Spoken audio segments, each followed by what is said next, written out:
ایک دن حضور نے وضو کیا تو اصحاب رسول آگے بڑھے، حضور کے مبارک وضو کو اپنے ہاتھوں پہ لے کے اپنے چہروں کے اوپر ملنے لگے، اور جنہیں وہ پانی نہیں ملتا تھا وہ ان گیلے ہاتھوں سے ہاتھ رگڑ کے ان کو اپنے چہروں پہ ملتے۔ محبتوں کا یہ انوکھا انداز۔ کچھ لوگ دلیلیں ڈھونڈتے رہ جاتے ہیں۔ اللہ اکبر، پانی ہڑا نو لوڑ کی راہ براں دی، پہنچے آپ دریا سرکار یارا۔ تو وہ حضور کے مبارک وضو کا پانی اپنے ابدان پہ مل رہے ہیں۔ فقال لهم النبی صلی اللہ علیہ وآلہ وسلم، تو آقا کریم علیہ الصلوۃ والسلام نے فرمایا، ما یحملکم علی ھذا، تمہیں اس بات پر کس چیز نے ابھارا کہ تم یہ کام کر رہے ہو؟ میں نے تو حکم نہیں دیا، سارے امور کا حکم نہیں دیا جاتا۔ محبت کا اپنا مزاج ہے، محبت کچھ خود سمجھتی ہے، محبت کے اپنے رنگ ہیں، کچھ چیزیں محبت کشید کرتی ہے۔ تو کہا کہ میں نے تو یہ حکم نہیں دیا، ما یحملکم علی ھذا، تمہیں اس بات پر کس چیز نے ابھارا؟ قالوا حب اللہ و رسولہ، اللہ اور اس کے رسول کی محبت نے۔ یہ تقاضۂ محبت ہے کہ محبوب کے بدن سے گرا ہوا پانی بھی زمین پہ نہ بہنے پائے۔ حضور علیہ الصلوۃ والسلام نے ایک دن پچنے لگوائے اور ایک صحابی کو کہا، جاؤ اس کو ایسی جگہ بہا آؤ جہاں کسی کے قدم نہ پڑے۔ وہ گئے اور ایک پتھر کی اوٹ میں بیٹھ کر نوش جان کر لیا، اور جب وہ واپس آئے تو حضور نے دیکھا تو کہا، لعلک شربت، شاید تو پی آیا ہے۔ اس نے کہا، جی حضور، میں نے کہا کہ اس سے بہتر اور کیا جگہ ہو سکتی۔ تو آقا کریم ناراض نہیں ہوئے بلکہ فرمایا، یا غلام قد حررت نفسک من النار، اے بیٹے تو نے اپنے آپ کو آتش دوزخ سے نجات دلا دی۔ تو حضور نے فرمایا، ما یحملکم علی ھذا، تمہیں اس چیز پر کس نے ابھارا ہے؟ تو انہوں نے کہا، اللہ اس کے رسول کی محبت نے۔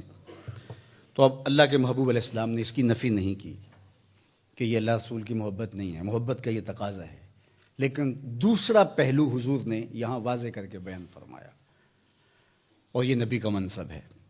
آقا کریم نے ارشاد فرمایا، من سرہ ان یحب اللہ ورسولہ او یحبہ اللہ ورسولہ، جو اس بات کو پسند کرتا ہے کہ وہ اللہ اور اس کے رسول سے محبت کرے اور اللہ اور اس کے رسول بھی اس سے محبت کریں، فلیصدق حدیثہ اذا حدث، اس کو 3 کام کرنے چاہیے۔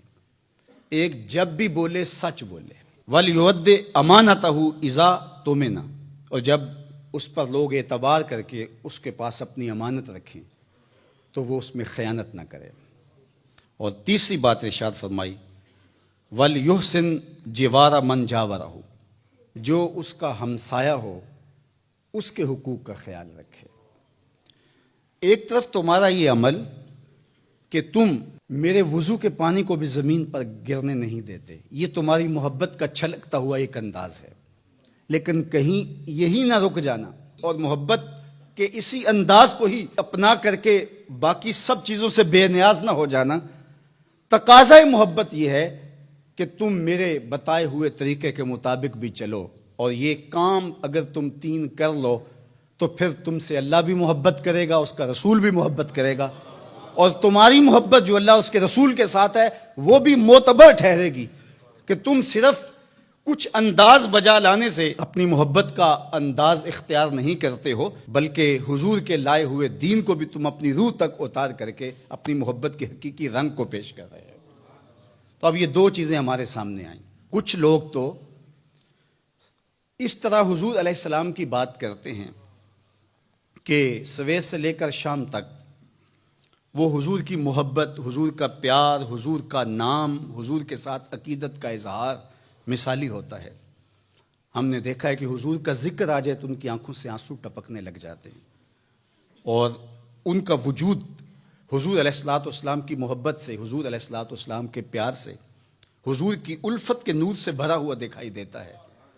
لیکن ہم جب دیکھتے ہیں تو وہ 5 گانا نماز بھی نصیب نہیں ہوتی، اللہ کے بندوں کے جو حقوق ہیں ان میں وہ بہت زیادتی کر رہے ہوتے ہیں۔ اور دوسرا رویہ یہ ہوتا ہے کہ وہ تہجد بھی پڑھیں گے، حقوق العباد کا خیال بھی رکھیں گے، لیکن حضور کا نام بھی صحیح طریقے سے لینے کی توفیق نہیں ہوتی۔ تو 2 پہلو ہیں، ایک طرف ادب مفقود، دوسری طرف عمل مفقود۔